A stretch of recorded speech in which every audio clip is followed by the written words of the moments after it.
This episode of Broken Bones and Bullshit is sponsored by Ozcan Rule.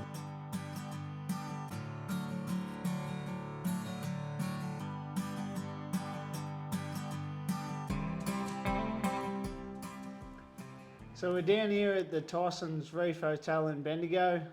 Great cold beer, good meals. If you're here for the rodeo, you should stop down and see it. My next guest is Jesse Glass. Welcome on. Thanks for having me, mate. It's good to be on here. So, how did the whole rodeo? You sort of probably didn't have a choice being around. Yeah. We were born into it. Dad, 5-time Australian champion steer wrestler, and was a really good bronc rider. So we never seen him get on broncs, and my mum won some Australian titles and that in her stuff. And yeah, I went to my first rodeo when I was 6 months old. Yeah, 6 weeks old, I should say. Yeah, shit. Yeah. And, So it's been in your blood. Yeah. And we grew up doing that and started getting on potties and that when I was a kid. And I was a bit of a bigger kid, a bit fat. My jeans never fitted me, and couldn't fold my legs or anything in them. And I ended up taking to footy a lot more through sort of 8 to 12. Yeah. And I was I'm pretty good at football, and I stuck to that. But we'd still rodeo, and Dad always loved us playing footy too, so he pushed us to play footy a bit and made some good sides and that through footy. But sort of once I got to about 12-year-old, I sort of lost the puppy fat a bit in that, and all your mates are rodeoing, and you can win $37 in a steer ride or something. They're not paying you to play footy at that age, so the draw to rodeo sort of come back a bit, and I sort of couldn't ride anything as a kid. Like I was just fall straight off the side, no balance, no nothing. And then sort of as I got about 12, 13, got a bit more lighter and could sort of ride a little bit, and I started breaking my arms and stuff, pains pretty early on in the piece. But I swapped hands when I was about 13 or 14 from right-handed to left-handed, and that's when I really started to fix. Yeah, that's right. Yeah, could work it out a bit. And speaking of broken arms, there probably wouldn't be a fella in rodeo that hadn't broke their arm more than you. No, I've had 21 broken arms between the two of them. I think it's 48 broken bones or 52. We were at the hospital the other day. Last time I broke something was my back. I broke my L3 and 4, I think it was. Yep. And the radiologist came in and see me, and she said, "You're not allowed to have another X-ray again, not at all." And she said she couldn't believe they let me have so many X-rays. So she said, "What, my body be just full of radio?" So went to the hospital the other day, got a hole in my leg, and they wanted to X-ray it. I said, "No, thanks. I'd rather take the infection or whatever's coming out." Yeah. And that was sort of what ended up stopping your bull riding? I spent 6 months of the year in cast and 6 months riding, and I didn't really have a huge, heap of try in me anyway, but when things worked, they worked. But once you started getting hurt every 6 months, it makes you sour. You don't think about it when it's happening, but then after a few years, you thought, it's not working out. Yeah. And especially when you start doing the bad ones, like breaking your back. Yeah. Well, that was actually playing footy for some reason. I decided I was going to have another year of footy again. And the funny story about that, we got on the piss, and it was like a local derby between two towns, and we got on the piss the night before, and I gave a heap of the boys from the other town a heap of cheek, and rang them up and gave them a heap of cheek, and it was right on the full-time buzzer, and I just ran the ball up the line because the game was over, sort of the full time had gone, and these two boys picked me up and proper fucking jammed me in the ground, and I felt it straight away, and I thought bad straight up, and I was like, oh no, here we go again, because a couple of my mates have had the same things happen to them, but ended up being all right. I didn't break it bad or anything, thankfully, and that was definitely the end of the collisions of footy and that anyway, for sure. Yeah. Did you ever break your jaw? I broke my kneecap, shoulders, ribs, bloody punched lungs. I've got scalped. I've got a full hoof print when you shaved my head. Me and my brother used to buck everything at home. We had a little Frisian calf, and I was bucking it out for some reason. Had a long flank on it, and a bit of baling twine, and I was running behind it trying to pull the flank off it, and I tripped over in the thongs, and the poor old Frisians kicked up and kicked me in the head and scalped me, and yeah, there's a fair bit of blood and that. My brother's got his hand over my head going, shh, don't tell mum. Oh, so you're just a kid then? Yeah, we're only babies then, yeah. That's when it all started. I was pretty accident prone. My first broken arm, we used to play tips on our horses in the cattle yards bareback. And I just went to jump on this horse off the rail and I fell straight off the other side and broke my arm, and that was sort of the start. Yeah. So, yeah, that was, mum and dad told me to toughen up, there's nothing wrong with me, and our stock and station agent was there. He just come to have a look at some cattle to go to feedlot. And he said to mum and dad, he said, I'll take the boy to hospital if you're not going to take this. Like, he's definitely broke, he's got fox. And yeah, that was sort of the start of it. And yeah, I had horrible luck with the bones and that. Yeah, yeah, it sounds like you've been having the same run I've had. Yeah, like, yeah. Just yeah. all just been, I worked out like, got on my first bull at 28 and then rodeo now. I'd actually been able to rodeo for just under 3 years. Yeah, yeah. The After rest of the time I'm yeah, like yeah, 6-7 months with my back. Yeah. This and that. Yeah. It's just like, yeah. I just can't get a run Yeah, at it. no, Like, shit, yeah, for sure. Bloody, yeah, they sort of, every time you just start to get a bit of roll on, I guess, and start to get a bit of confidence back or something, and then you break something else again, it's just, yeah, it was monotonous. but it's, for what it never feels like it when it's happening, but everything's pushing for a reason. Yeah, Like, yeah.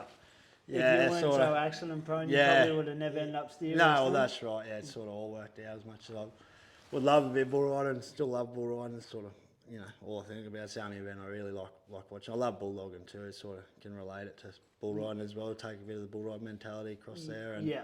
and a lot of the bulldoggers, you know, have had a go at bull riding and whatever, and you know, it's a bit dangerous and sort of stuff like Yeah. that. You know, you get a little bit of that same adrenaline out of it, eh? Yeah, but there's nothing quite like nodding out on a bull, I guess. Yeah. Yeah. Yeah, everyone I speak to, they like, yeah, that feeling of a bull. Is, Yeah, yeah. Yeah, it's the ultimate feeling, eh? Riding a bull. Not that I rode that many, but the ones I did ride, I sure remember. Yeah, yeah. And when was it you won your Australian title? So it was 2023. Yeah.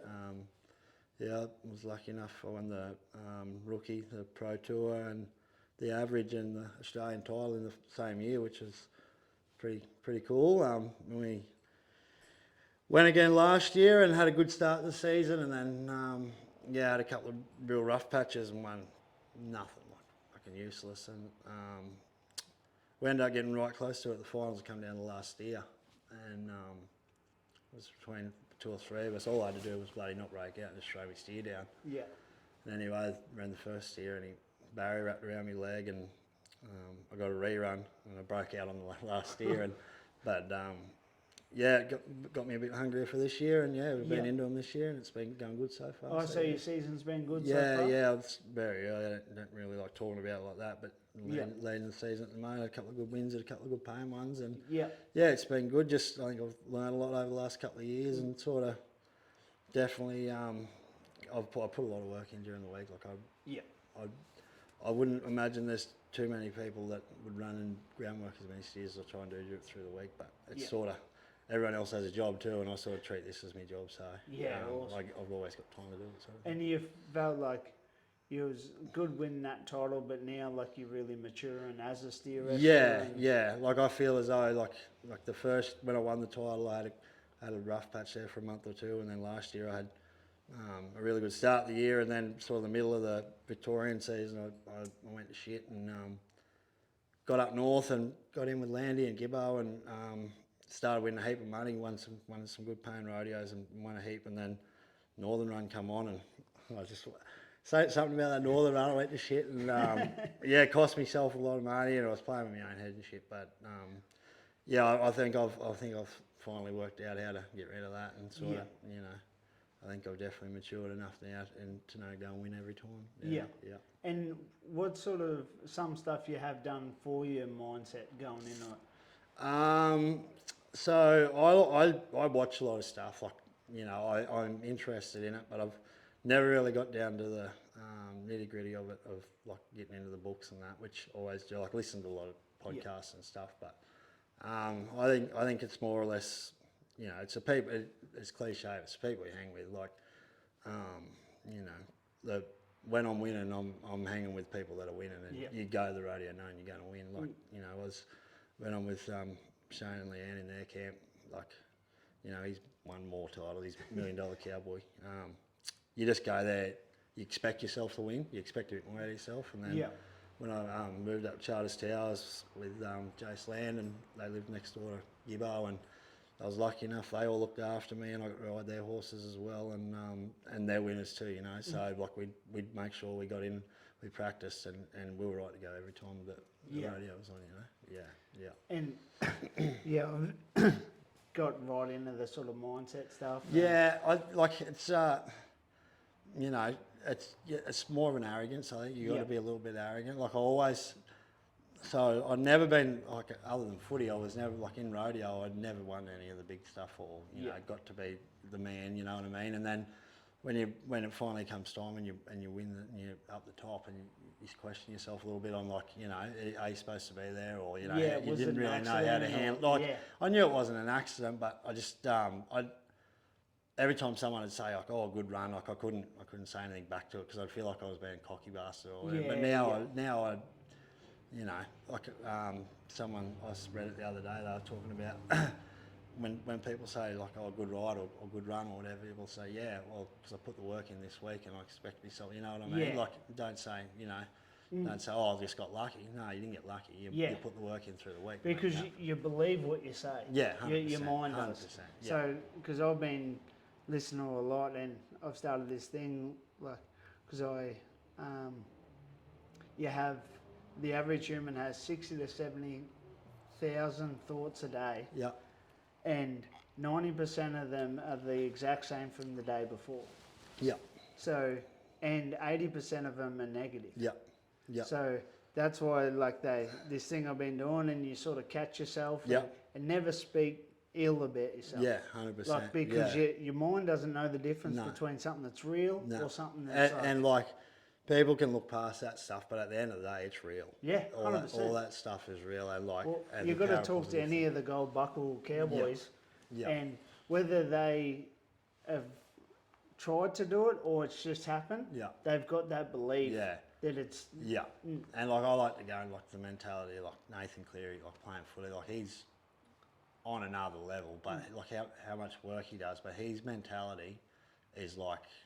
I never, like you can pull it from other stuff as well. And, 100%. And see different people and what they do, and just the way they take it on. But one of the best people I've ever seen, and I got to spend a bit of time with him, obviously not for his younger days, but Jason O'Hearn.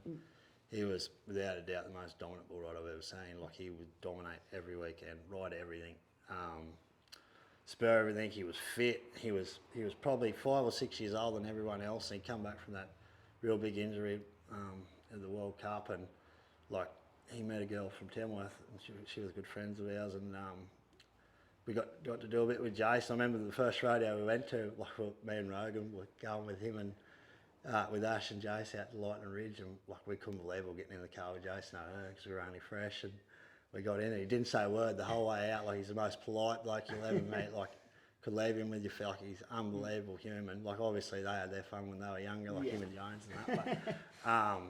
But the way he took the bull riding was like, it was rank hours. I remember we went up to that first tough bull out up at Rocky. It was $40,000, and I got in the car with him and Eddie Carl, and we went up there, and like there was no doubt about it. Jace was going to win that bull ride all day long. Like it was just good travelling with him, and like just the way he carried himself. And the way he dominated. I've never seen anyone dominate a bull like him. Like it didn't matter what he got on, where he got on, whose bulls, he just dominated. And his mindset was the same every time. And that's like I had that with fighting. I always had that. People would ask me, what do you think about the weekend? Or blah, blah. I was like, I've already won. I just have to go there and show everyone else how I did it. 100%. And that's the sort of... that's once you get in that spot, it's like... It's arrogant, but it's to be great, sort of hard. You have to be, I think. There's a difference between being a prick to a kid. That's right, or being confident in yourself. 100%. And like... If you don't believe in yourself, no one else. No one believes. No one gives a fuck. You got to if you want to go do your stuff, like you've got to do it. It's up to you. but no one's going to do it for you, and no one gives a fuck. So Yeah. at the end of the day, so you've got to give a fuck, and you've got to do it, eh? Yeah. And that's why if you're not doing it for yourself, like how you said before, there's half an emptiness when you do win an Australian title. Yeah. Because everybody's already moved on. Yeah, that's right. Like you got your buckle, did your And presentation. one thing I learned about winning an Australian title was 20 minutes after that presentation. Yeah, no one could give a fuck. No one even remembers it. Yeah. Like like some guys, you know, some ranked bull riders won bull riding titles, and kids these days we wouldn't even know who they are. Like, guys like Duncan Elks and Dave Mason and that, like they were ranked bull riders. Hey, like we grew up. They were sort of our older generation, guys like Freddie Lowe, fucking Dave Mason, Josh Burks, obviously, Cody Heffernan, Wes Brook. Like there was a big lineup, Aaron Sutton. Like they were ranked bull riders. Like in the ABCRA, like that's what we done when we were younger. They were pumping then. Like they had, everyone wanted to be there. So like our top 20 bull riders would all be ranked, and the top 15 would be filled. And if you go and watch those guys, it was rank. I like to grow up watching those guys dominate. Like I've never, between Fred and Jace, like in my own eyes, I've never seen anyone ride bulls like them. Like Fred could do it like no one else. No one could ever do it like Fred. And that's one thing. Like they say, the bulls are getting better. Those guys might be from one generation back, but they dominate these bulls too. They're that good. Like they were on the athletic side of bull riding, and they'd been on the ranked bulls. But they had that old school, like they were just ranked man. They were cowboy. They were bull riders, like proper bull riders, and they were fun. Like we had some fun, like fucking when, like me, Mick Knight, and Daniel Rogan sort of grew up together. We went to school together, boarding school. All they did, I was a day boy, but so we grew up together. We sort of started all riding steers at the same time, and that and. We all took a bit of a fancy to the wild side and that. And we liked the way like Aaron Sutton would look back on every bull he got on while his leg was above his head. I was seeing Fred and another fellow named Timmy Amy. Timmy was a rank bull rider too.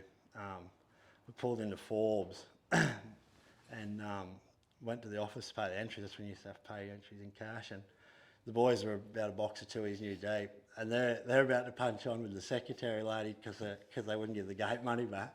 And they were so drunk, like hilarious. Anyway, like that's when Gills were rocking. Like they had, it was I think Eye Candy, Chuckles, Buckwild, Red Foo, like that. It was a big lineup of bulls, and there was some good bull riders there. Yeah. And Fred got on Red Foo that night, and people probably remember Red Foo as a bit of a soft trail bull, but when Melanetti had him, he was ranked son of a gun, eh? And Fred rode the dog out of this thing, and it just finished it to his new before it got on, pulled its cap off, took its cowboy hat out of his gear bag, pulled it on, because he used to cart his cowboy hat in his gear bag, got on, and this thing was like bucking through its ass, and he was looking back at the chutes, waving to us like that. And he was 89. I think it might have been what Darryl or Jeff Edwards was judging, and as Fred was walking out, they said, "We could have given you 92, mate, I wanted to." But he said, "You can't do that. It just makes it look way too easy." But that's the way them boys went about it, eh? Yeah, wow. They were just not a cow in the But at the same time, they lived for riding bulls. Yeah. And they rode bulls. Like there was never a time where they opened their hands or, you know. And sort of, we were lucky enough, like me, Nighty and Rogan, that we spent a lot of time up at Horton practicing, and we got there, and them boys would be always there. And then a little bit later on, we got to meet like Reese and Brad, because they always done pros, and they'd do a school at Horton every year and a school at Happy's.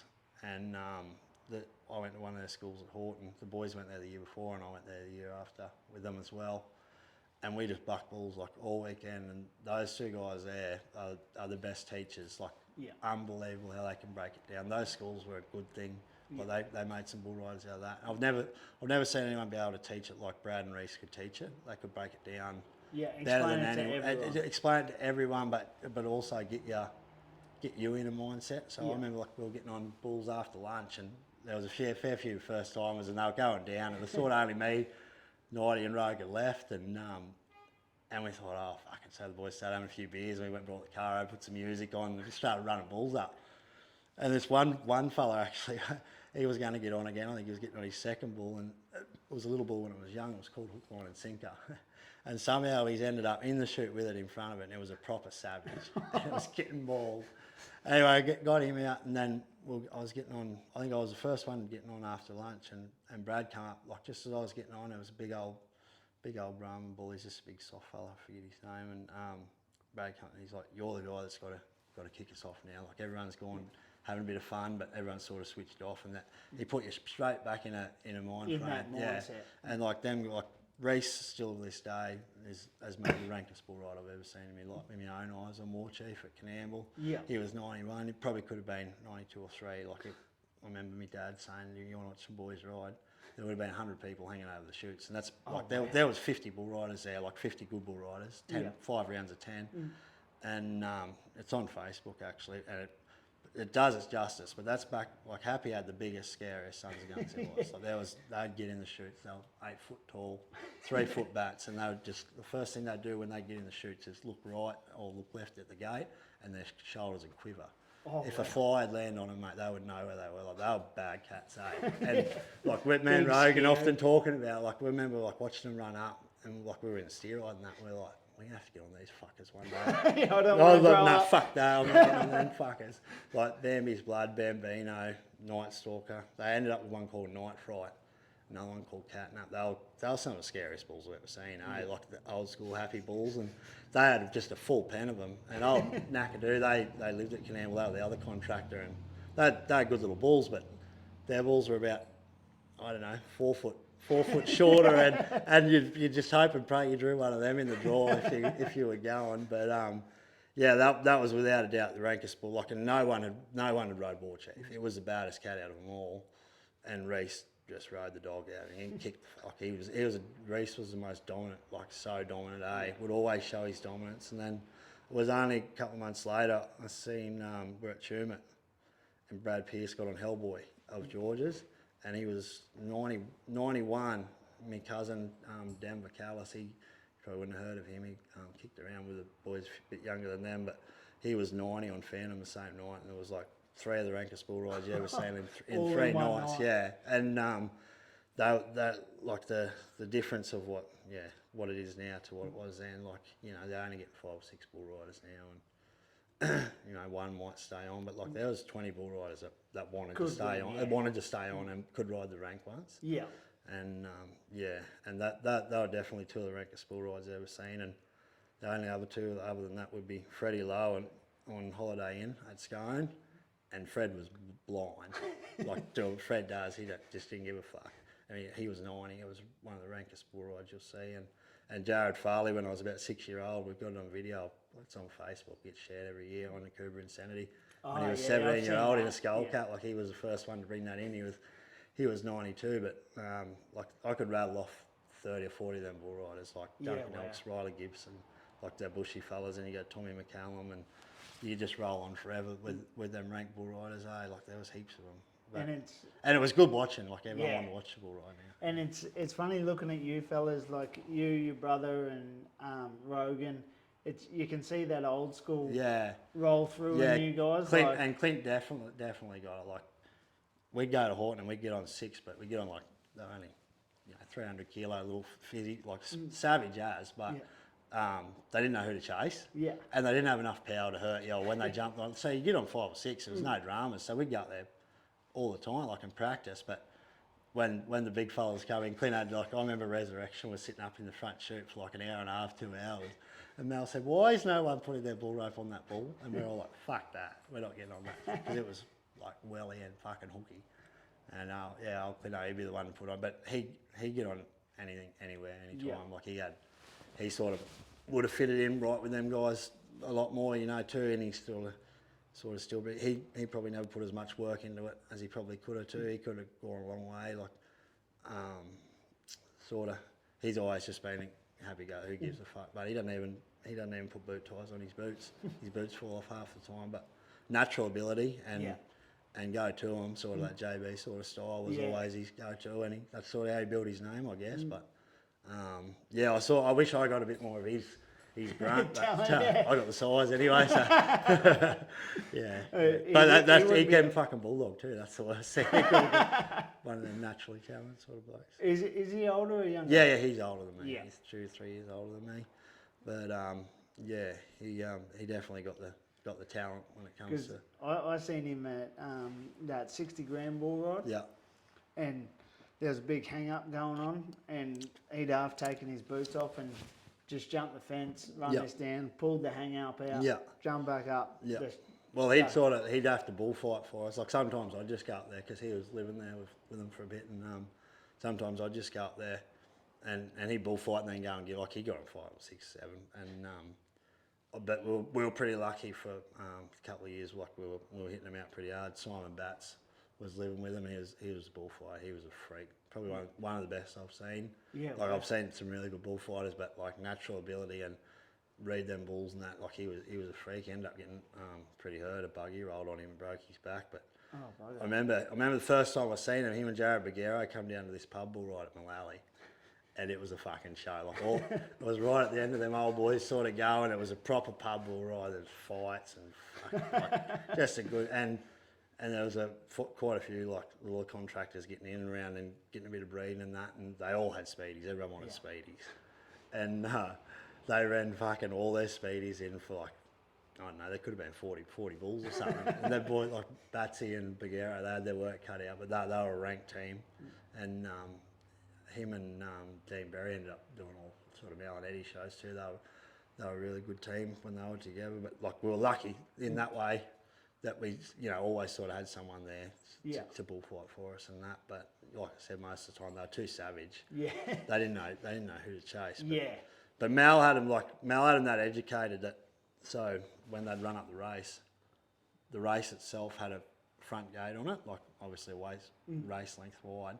And he'd open that. That was the return gate, and every single bull would run back through that. Wow. Like they were proper broke, and they're always looking for an out gate and sort of shit like that. So don't get me wrong, they had the savages too. Like, they had the proper savages, but they were educated enough too that they wouldn't just sit in the arena for hours and hours. And, yeah, that's the big thing. You can have the savage, but you still need to be educated. I think the savage has sort of gone out the window now, especially like.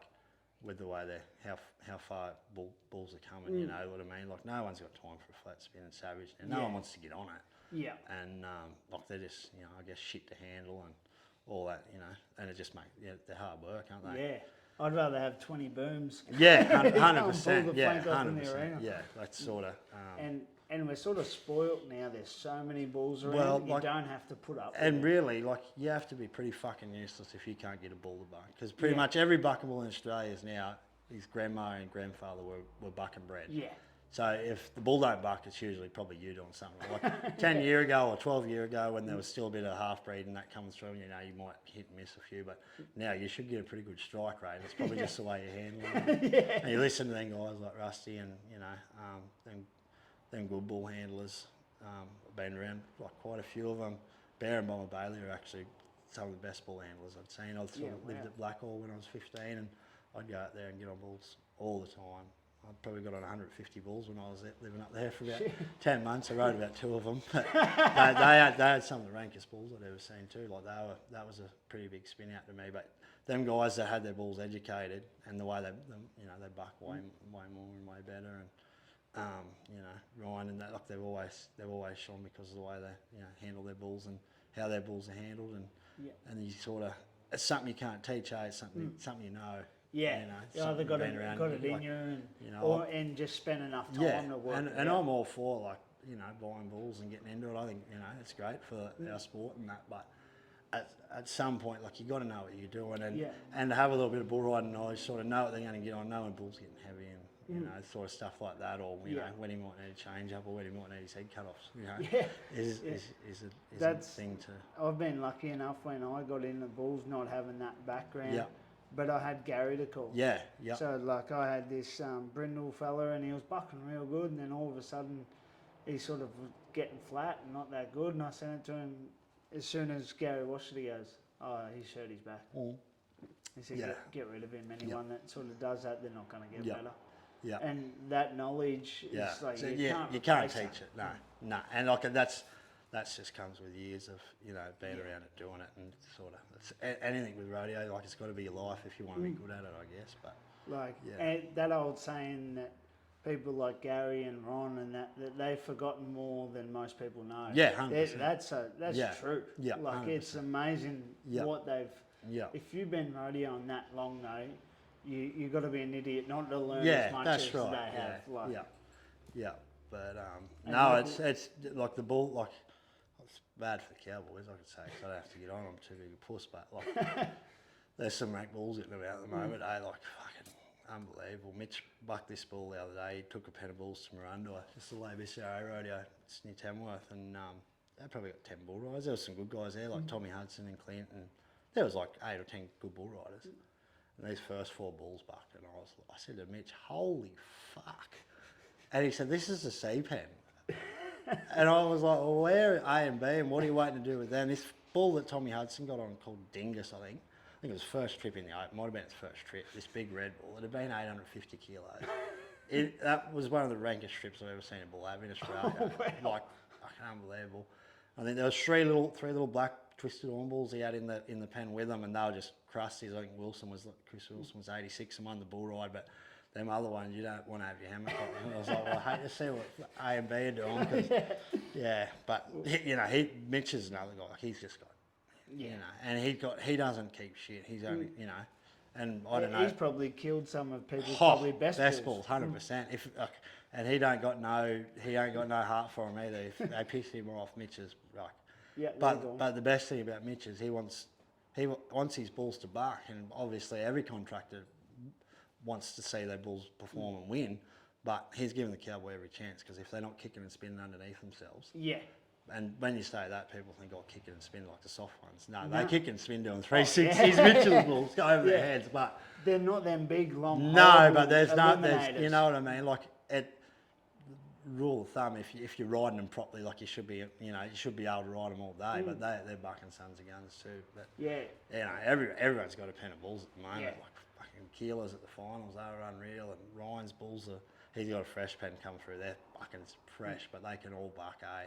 And a lot of people that don't realise that some of them good bulls that you'll go 91 or 92 on, and then you got them fellas that are big, horrible eliminators. You couldn't ride them for 86 points. Yeah, there's a big difference between. And it's like nothing against like Dittmer. I love what they're doing. They got some rank bulls I like the big savage ones. They're cool as fuck. But that pretty boy, that just looks fucking horrid to get on. Doesn't it look like a big jersey?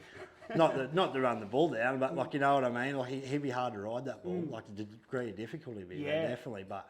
And it's hard. I don't think the Cowboys would be wanting that. And that's another thing when you look at the judging side, because it's supposed to be difficulty to ride. Yeah. But then it's where do you draw the line on like, because I've had some bulls that you couldn't ride them for 70 points, but they're fucking hard to ride. Yeah, that's right. Yeah. You're hopping and skipping and taking off across the arena, but you shouldn't go 90 because it's a hunk of shit.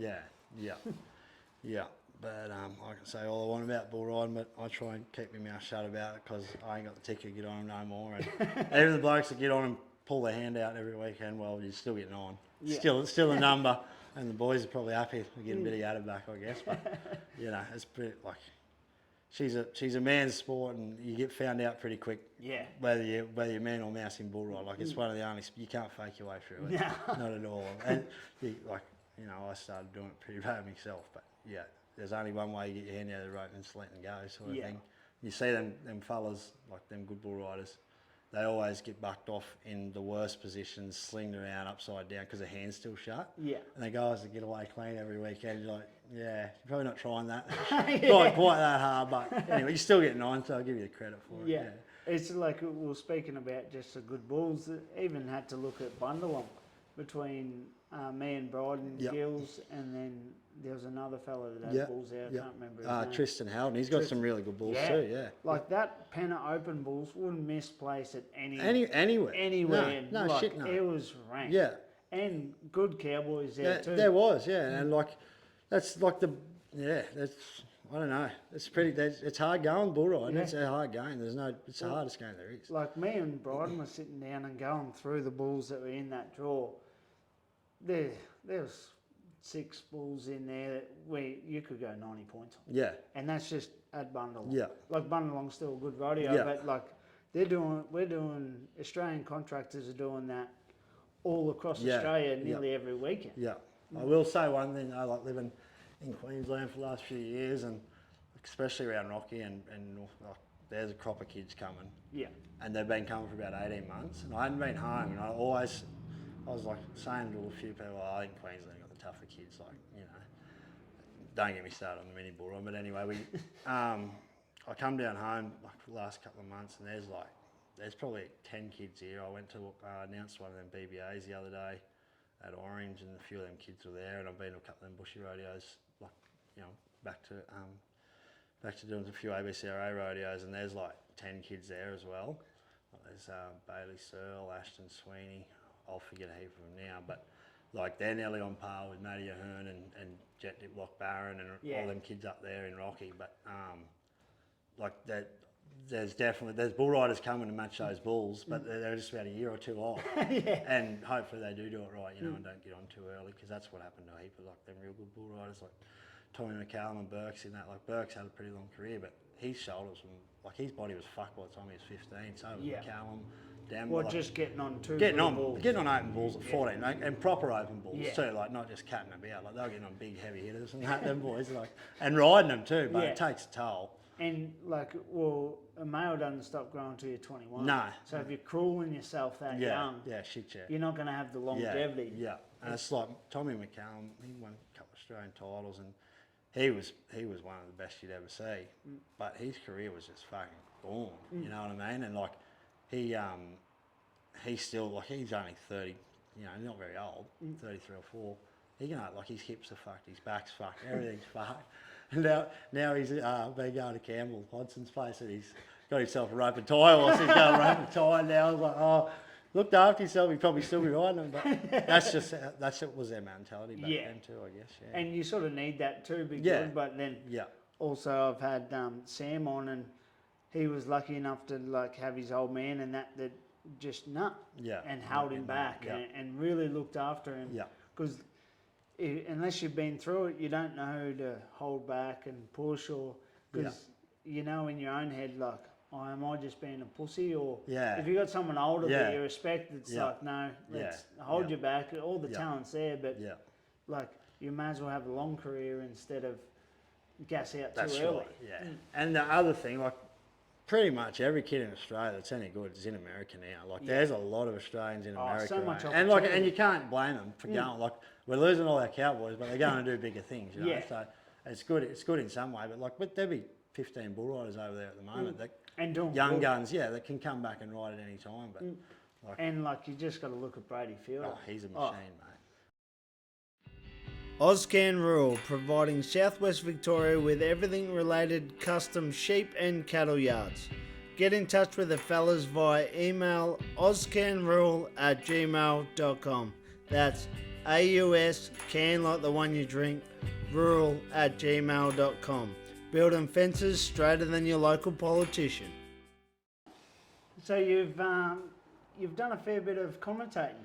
I was lucky enough to do some of the biggest rodeos in Australia now, and I've got one tonight here at Bendigo, and I'll do all Gene and Nicole's rodeos from them 5 rodeos, and I've sort of tried to pull up a little bit now and doing it. Sort of was taking a bit of a toll on me. It knocks it out of me a bit. I put everything into it. Everyone that knows me sees, like, I've always got like a beat so I never stand still. I'm always, and bringing that action. And I remember when I first went with Shane Lee in the first day I was with him, they asked me about it, and I said, I fucking hate doing it. But I don't cowboy good enough to be able to go rodeo and not work and do all the other, like, I've got to, So gradually, the better I got at stereo. Like, I was doing a lot of rodeos announcing, especially I started with the ABCRA and that, and when I moved up there, I ended up with a heap of pro rodeos, and sort of through Shane, Leanne and that, because they'd get them through their contracts tournament and that always put quote in for me. And then so they asked me, like, the first day, Leanne said something, I said, I wouldn't fucking do it if I could just cowboy better, because I'd fucking just win the money and work for 3 or 4 seconds a weekend instead of having to do an ounce. But I'm lucky enough, like, Warwick and Nebo and Cloncurry used to do, and they sacked me, but I'm lucky enough. Like, I do some big rodeos, and it's like when it's on, like, in the atmosphere, and like it is pretty cool. Sort of, you can control a crowd and whatever. But everyone, like, goes on, like, tries to compliment me on it, but I fucking hate I feel real awkward with those. I'm only talking. It's not really what I want to be known for. I want to be known, be a good killer and serious and whatever. But it sort of pays the way. Like I can pretty much have for the last 3 or 4 years as like full-time cowboy, pretty much. Like lucky enough that I almost travel for free when I was with Shane and Leanne, and now we're staying at Gavin Tomorrow Walkers. Like they're just so good. Like, and always had good people. Place to stay, and we base ourselves there and get a bit of work. Do a little bit through the week and that, but I sort of do enough. You can win enough, and now especially we can win $1,000, $1,500 on a slow weekend, and if you're a good cowboy, you win $3 or $4 grand on a good weekend. But you get them bigger rodeos pay pretty good money to announce, and like I'll shoot boss at some rodeos, and sort of I get a bit lost if I'm at a rodeo and I don't have a job, or Shane Leanne don't have the cattle or whatever. Like if Terry's got the cattle, I'll end up hunting his cattle up, or if I'm with Heath back home doing the ABCO rodeo, I'll go and chase, because I've got no idea what to do myself. I was like, I wonder what I used to do fucking before. I always got a job all day, you know what I mean? And you're like, and me and Tate Manuel, we do a lot together. He's got his music set up and that, full noise. And he's unbelievable to work with. He's funny, and he really likes getting in the crowd. Shit, and that. Like, I can't do that. I feel real awkward. But he goes and does all that. I feel like me and him go pretty good together. But like I've been lucky enough, I go work with Terry, and Aaron Ryan's really he's full of energy. He's one of the best. And the only person that I haven't really got to announce with is the fellow that I sort of really learn off or listen to was Glenn Morgan growing up, who we listened to, and he was the best.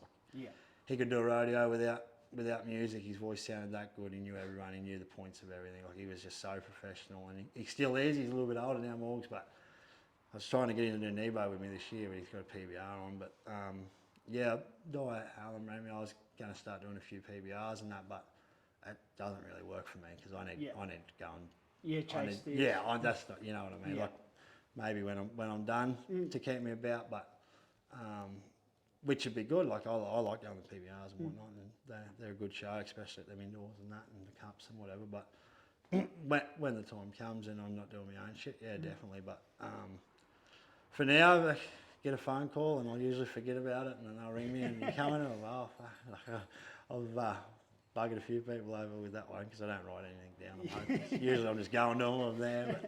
But it's been pretty good for me announcing. Sort of kept me going, kept me afloat, and got to do some of the best rodeos in Australia, and it's pretty awesome to be part of it.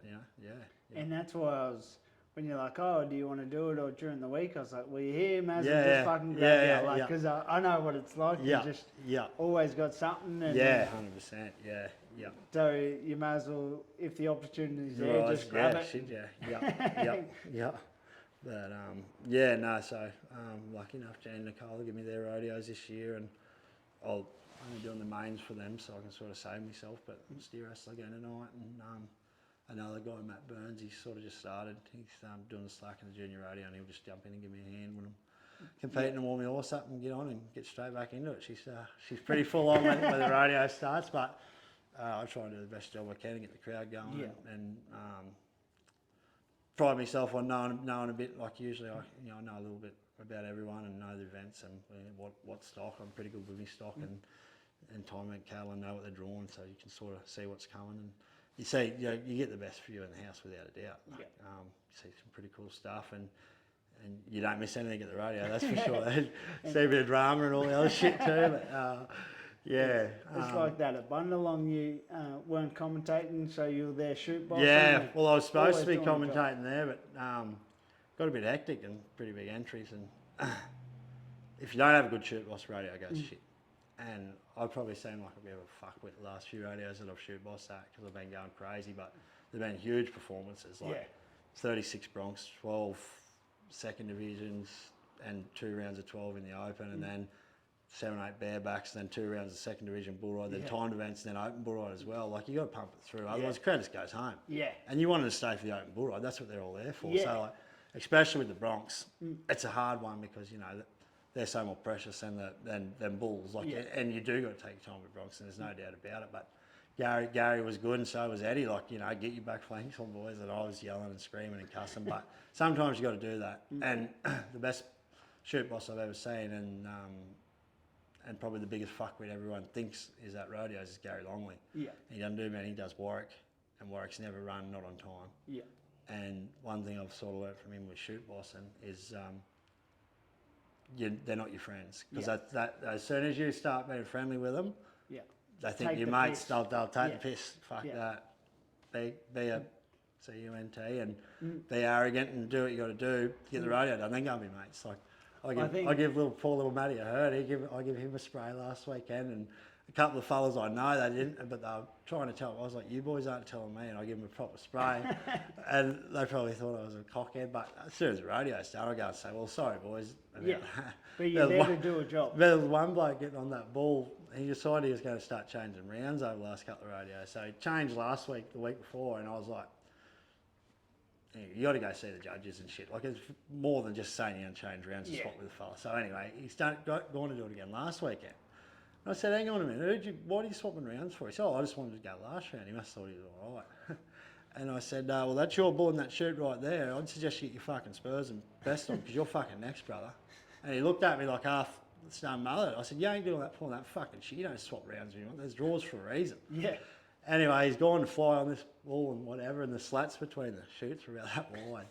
And he had his toes in. I don't know if you were flaking the ball. He had his toes in him, and the ball's laid down at the front. He was only like a shorter ball than the long shoots. I remember that. And he went right to the front, and I'm going, sit on the fucking ball, sit on the fucking ball. And he's just turned around. I can't fucking sit, you fuckwit, rah, rah. I was like, oh, a bit of a spray, and I looked down, and he's got both his feet, and his knees are twisted backwards. They're stuck in the slats, and that bull's laying down. How it didn't pop both his knees out and rip all his ligaments apart, and like everyone's seen it. And anyway, he got dusted, 1-2 jump. He come back and he said something, and he's like, sorry for swearing at you, mate. I hope you didn't take it personally. I was like, mate, you're lucky you didn't have both your legs ripped off, let alone worry about swearing at me, brother. But anyway, that's sort of, shoot bossing. To run a good rodeo, you got to have a good shoot boss. That's where it all starts. And like we're APRA, we're professional, like and you hold yourself to a standard. And that's like the shit, like kids wearing joggers and caps and t-shirt. It looks shit. Yeah, it looks shit. We're selling professional brand, and that's like as an association, and even not just APRA, ABCRA is just as professional, but we need to aim like in it, and that's why there should be like rules and courses for them to go to, judges and that as well, and anyone that's an official to make our shows run better and look better, because that's what we're selling ourselves. We're not the amateurs anymore. Like we're winning money, we're getting good crowds, and rodeo's starting to draw a bit of money. There's some people with money coming into the sport, and soon, like hopefully one day, like we'll be able to do it professionally and live off it. But we've got to sell it as a sport, And that's why, like, when I message you to come on, there's a dress code. Yeah, 100%. And that's even when we're just doing this interviews. Yeah, and that's we're cowboys. So that's what I really like about what I have liked about the podcast and the people you've had on, and it's always been cowboy attire and cowboy questions about but it's portraying cowboys in a good way. Yeah. For a long time, like people always thought cowboys, but rough and ready and whatever. But like in America now. That's the fastest growing sport in the world, PBR and PRCA. We are. Like, just look at the crowds they get and how big the rodeos are. And we're coming. Like, the crowds they get down here, they had 7,000 Alexandra. That was the biggest and loudest crowd I've seen. Like, they love it. Unreal. Love it down here. And we're getting big numbers too. And we won't be far off, like, with the people that are starting to get into it and get into the buck and bulls and horses. And there's money starting to come into the sport. We just need to sell it professionally, and we can grow it. And one day, maybe, we won't have to leave home to be able to do it professionally. Although everyone's goal is to go to America and win a world title. Yeah. But if you could do it here, why not? And that's why I loved being involved in Alex, because it's just such a prestigious rodeo. Yeah. Such a good crowd. Yeah. And then me and Bryden were able to bring bulls there and work with Eddie and work with Tumber. Yeah. And that it's an honour to us. Yeah. And it was a bit of a shit show, and Shane got blood poison the day before. And I was supposed to be announcing there too. I ended up shoot bossing. Shane was supposed to be shoot bossing, and sort of they rushed him to hospital, and all the questions were coming to me, and I started flipping it a bit. Like I probably took it out on a few of the bull riders and that, and there's 4 or 5 other boys that standing gabbing tomatoes, and they were all trying to help, but it felt like everything they were doing was wrong. And oh mates, you know, they were supposed to be like obviously the DPI and animal welfare and all that there, and there's things that, you know, you just can't do. And they're asking me and telling me, and I'm telling them no, like sort of answering Shane's questions as well as a rodeo, as a, you know, conductor of a rodeo and shoot bossing and shit. And I was sort of getting on top of it, but like when you got Eddie there, you know, he can just come and take over and make sure, you know, make sure he knows how to run. They know how to put a show on. Obviously, they've done it all their life. Yeah, they don't know nothing else. That's exactly right, and that's their business, and it's a profitable business, very profitable. And, you know, they own a really good place, and they've got a lot of trucks, and they've got a lot of cattle, and, you know, nice houses, and that's because they're good at what they do. Yeah. And it's the same as Gary. You know, there's contractor stuff goes on between all the contractors, wherever, whatever. But the good ones, you know, the good ones because they've done it all their life. Yeah. And you can see when some of them are starting to slip or lose their, I don't know, interest in it a bit, or their values of it, or maybe there's just not someone come behind, kids or whatever, and they start to slip, and the stock eventually start to slip, and the arena starts to slip, and the way they run it, and the next thing you know, people don't even want to go to the rodeos. And it's a shame, like, and it does happen everywhere, and I guess that's where Eddie, and that's lucky. You know, Ryan's had the 2 boys, and Jackson's obviously got his family and whatnot, but Jackson obviously runs his own business, but Eddie can call Jackson, get him to come down and look after their kids, their girls, and then Ryan's 2 boys are growing up, they're riding, but they're already working stock and doing all the shit, and they're right into it, so they've got another generation coming behind them. So sort of that's where they're sort of lucky, and I think if you don't have, you know, like the same with Shane with Jaden, and I guess Terry with his boys, and like all the contractors, if you don't got someone coming behind you, then you start not to give a fuck because your days are done. Yeah. And so that's, you know, that's why you see them shine through, I guess. And that's why it's in the best interest that everyone is as good as they are. Yeah. Because a crowd doesn't know the difference between their going to a PBR, going to a bull ride, or going to a full rodeo. But if everyone is doing a tip-top job, then they'll see a rodeo and go, oh, I want to go back. I had an awesome experience at that that's one. right. So it's in the best interest in everyone to be great at Leave what with a they good do. taste, Because then it keeps us all busy, because someone's not just going to go to one. Nah. If they go to one and it's just best sport in the world. And once they see it and they have a good experience and everything's above board, which it always is, then they're going to come back. 100%. And then, like, they won't go to one rodeo, they might go to 2 or 3, 5 a year. And it's even like little things like you see some kids and their parents come, and they're obviously straight out of Melbourne or whatever, and they want to pay a horse, and you see like boys go over or girls go over and give them pay the horse and shit, or they go, like, they walk close to the shoots and people take the time to talk. That's all you do is take the time to talk to them. And you've just sold 20 tickets to the road, and you've helped, you know what I mean, to grow us. And, you know, I'm probably getting into it a bit, but whatever, but that's the shit that's going to make us grow. And, for sure. And like with the stuff with animal welfare and all that stuff trying to shut us down, not that that's our only fight really, but the better we conduct, like, there's a lot of smart people in rodeo, like a lot of smart people, like Shane Iker that was running the board of the APRA, like he's smart, they run a pretty good business as well, you know. And you just see people like that, and you look down the line, like there's a lot of big operators and smart people in rodeo. And we can combat all the animal welfare and that. We've got it, but it's just the little shit for the blokes that are wearing the cap that get on a bull every now and then that are going to fucking jam a bull in the gate or do something stupid like that. It's just, that's the shit. We just got to look good all the time. Like everyone that pulls on a cowboy hat and enters a rodeo represents rodeo. So you should all behave like that. Like, although we've all done our own thing, but it's in accordance. When the rodeo's on, you're a cowboy. Yeah, if you're at a Bucks party, nothing to do with rodeo, do whatever you want. Who gives a fuck?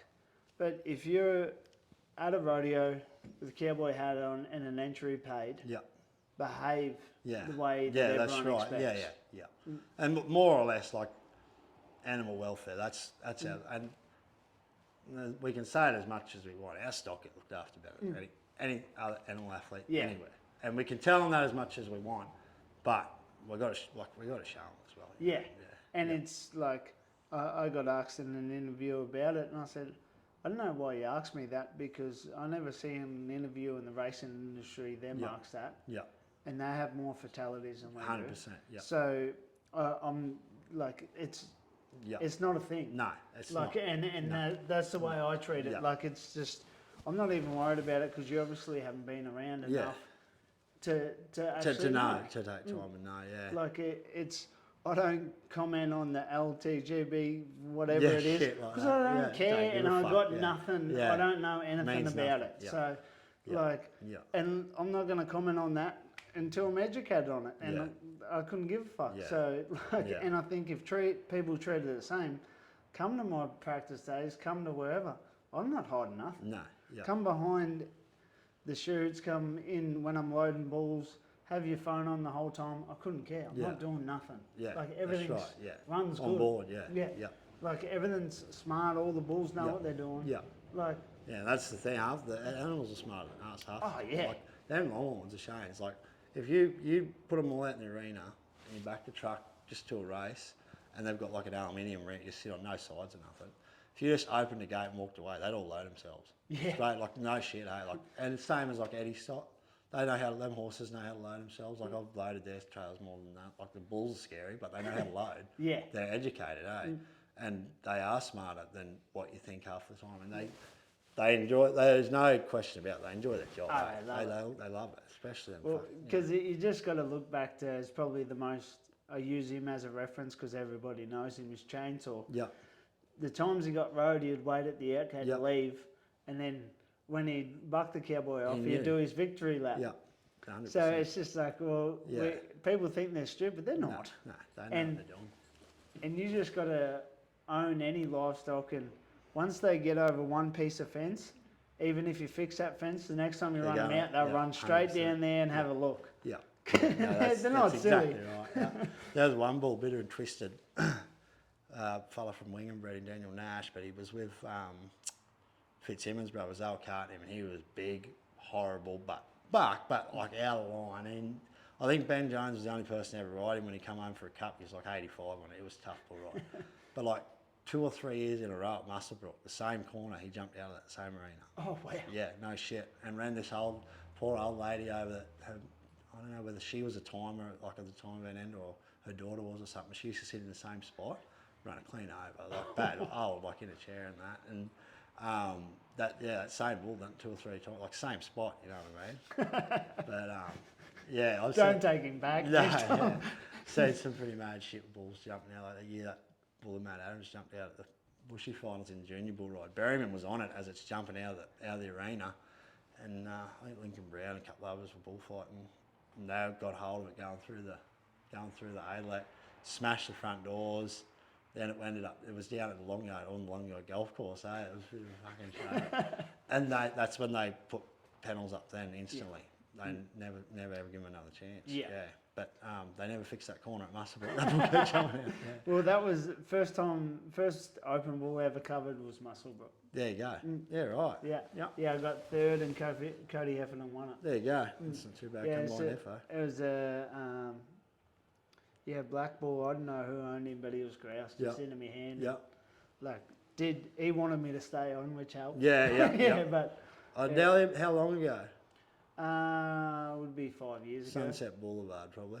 Yeah, maybe. Yeah, there was one bull, Sunset Boulevard, or they were all by Hollywood. Anyway, Mitch's stories, Yeah. you know, same. But he had this one. He was just a cracker, eh? Yeah. Awesome bull.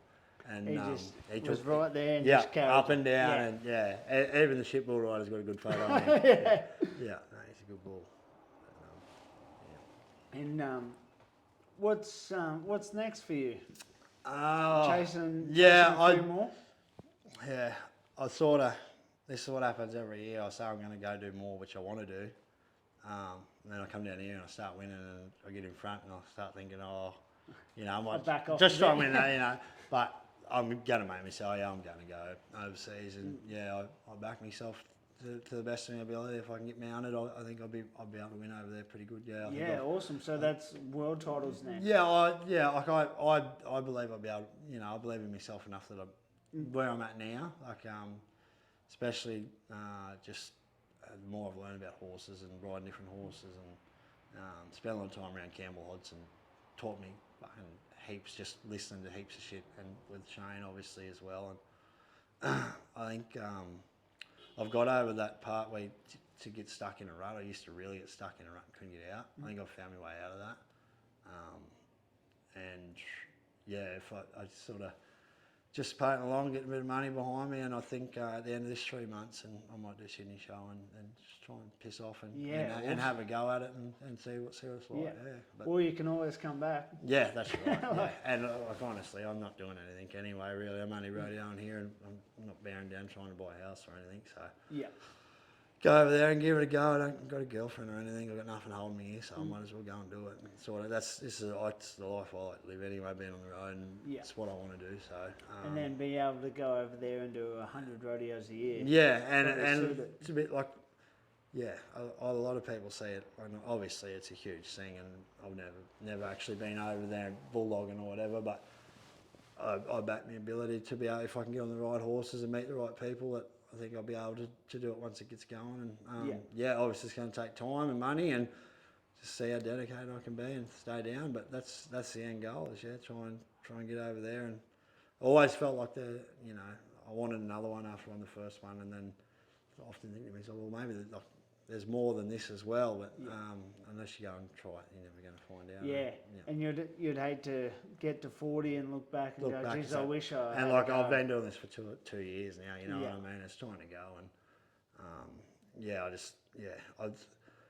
I'd really I'd like to have someone come with me. Like I'll hopefully try and talk Gibbo or someone to come with him. But he's starting to settle down a little bit, got a good job, and this and that. But he knows what he's doing, and he's an athlete as well. And I believe he's good enough to win a world too. And if I could travel with him or someone like that, James Land or someone that wants to go, but everyone's sort of settling down. I've sort of left it a bit late, but and if I've got to go on my own, I've got to go on my own. But hopefully we can go and get something done. Yeah. And what advice would you give to a young fellow that wants to make a living off rodeo?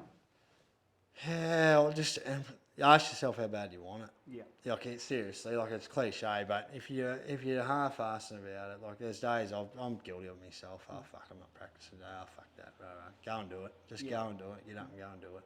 Like if you got the opportunity to, you got the arena there. The experience in rodeo is everything. Like the more you do of it, the more repetitive everything. All going back to all that. Yeah, stuff and 100%. that slows down. Everything starts slowing down eventually. Like I'm only just starting to see the steers' heads now, and I'm getting off and catch them. And I can see the horns, and it's all starting to slow down. I remember when the year I won my title, me and Riley were walking to the pub together, and he'd already won 3 or 4 or whatever. And I said to Riley, "Do you see anything?" He's like, "What do you mean?" Like I was like, "Well, when you get off your horse, do you see anything yet?" He's like, "No, it's all muscle memory." And I was like, "Thank fuck you said that," because I was like, "When is it going to start coming?" And he's already had 3 or 4 titles. I was like, and that's what it is. It is muscle memory. Like, and I used to get down on the ground, practice me run before the bloody slap. None of that shit works. Yeah. If you ain't got in your mind, warm your horse up, sit there and wait for you to run. Your body going to do everything for you when it's time to go. And that has just worked for me since the NFR, and that's the mentality I've gone with it, and it's just working. And I think that's the way out of a rut is just don't think, just rely on what you do through the week and go and do it. Yeah, that's the biggest thing you see guys asking on rodeo day, like this and that. It's too late. Yeah. Like the work should have been done during the week. 100%, yeah. And like if and you got to go. You go to rodeo. You get on whatever runs up, or you draw whatever you're given. And it took a long time for me to realise I couldn't win on everything. But my goal this year was I want to place on everything, and I've won more just wanting to place on everything. Yeah. You end up first play and then rushing or breaking a barrier or stuffing a steer up or whatever, and it's just I think it's sort of the method to it. You know what I mean? Just poke along. Get your checks, and it eventually will always count. Yeah. And then that's more achievable with, like, if you're just looking at least place every rodeo, then because you can't beat consistency. That's exactly right. And then least if you said, I just want to win everything, then if you get second, then it feels like a loss, which it's second. That's right. Like, some money, so bills. That mentality is probably a much better strategy. 100%. Because you're never going to win every weekend, but if you can place every weekend, definitely. That's something Shane instilled in me. He's like, you know, he's a guy that does win every weekend or has done, and he obviously seen that in me. He's like, you just got to go to the place, go to get checked, you know, Yeah. make sure of it, do all the little things right, and it works every time. Yeah. Yeah. Well, it's been an absolute pleasure No having you worries. on, Thanks and for having me. thank you very much. Been And good to good luck relive the old tonight. days. Thank you.